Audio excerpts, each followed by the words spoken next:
tous dans Café Presse. À la une de l'actualité, le choix d'Emmanuel Macron, dos au mur et qui s'est finalement exprimé hier soir. Malgré ces annonces, je vous donnerai quelques conseils pour remettre des paillettes dans vos vies. Et enfin, nous reviendrons sur les adieux de Willem à Libération, après 40 ans à dessiner dans les colonnes du quotidien.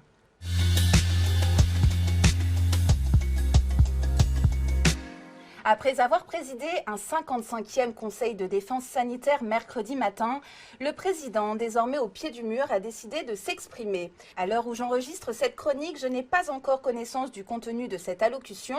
L'annonce de son intervention est tombée quelques heures seulement après les parutions de nos quotidiens qui se demandaient ce qu'allait décider le président.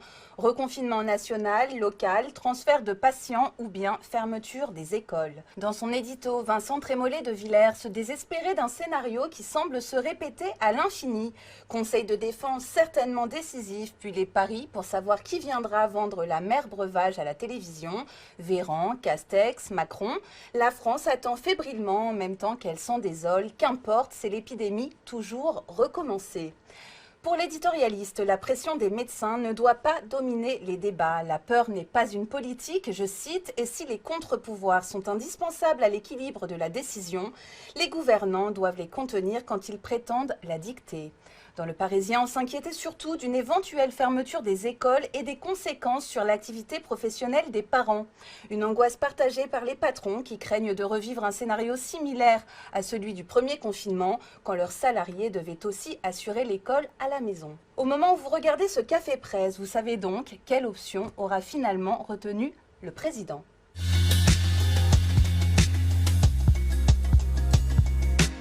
Dans ce contexte moyennement sympathique, le magazine Cosette, dont le nouveau numéro vient de sortir en kiosque, nous propose de remettre des paillettes dans nos vies. Comment? En tendant leur micro virtuel à des artistes, écrivaines et écrivains, cinéastes, humoristes et autres trublions, sachant, je cite, savourer les petits riens de l'existence et sublimer le quotidien afin qu'ils et elles nous livrent leurs astuces pour refaire scintiller nos vies. En voilà une bonne idée. La militante Rokhaya Diallo a appris à faire le moonwalk et pourra performer, dit-elle, quand le temps des soirées reviendra. Elle nous rappelle également que pour mettre des paillettes dans nos vies, on peut vraiment en porter. Ben oui, bonne idée après tout, avec des baskets argentées, des vêtements qui brillent. Dans une ville grisâtre, ça remonte le moral.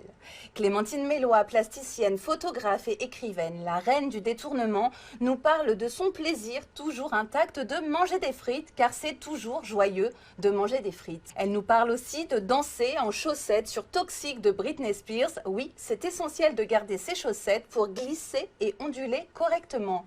Cosette a également recueilli les confidences de Jean Le Cam, dont la personnalité flamboyante amuse et fascine à la fois. À 61 ans, il a été l'un des héros de la dernière édition du Vendée Globe. Ce qu'il voudrait en ce moment, c'est monter discretos en haut de la Tour Eiffel et y lancer un feu d'artifice de malade. Ouais, faudrait convaincre les politiques de faire de grands feux d'artifice avec 3 coups de pétard finaux qui signaleront que le Covid est fini. Clac, clac, clac.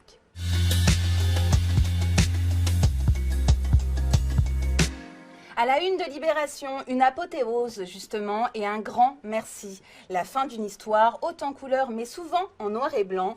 Willem, 80 ans, pose son crayon après 40 années à revisiter l'actualité dans les pages de Libération. Le quotidien de gauche lui rend hommage en lui consacrant ce numéro spécial. Pour les amateurs du travail du dessinateur, ses adieux à Libé figurent en poster dans le cahier central du journal.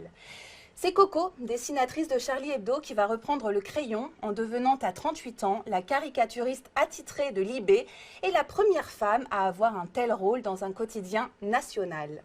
Libération lui consacre son traditionnel portrait pour lui souhaiter la bienvenue. Dans son édito, Paul Quignot honore et salue la liberté de Willem, libre de dire que ses dessins ont sans doute blessé des gens mais qu'il ne le regrette pas, libre de se foutre des puissants, libre d'avoir des rituels comme par exemple d'acheter la presse chaque jour à la même heure.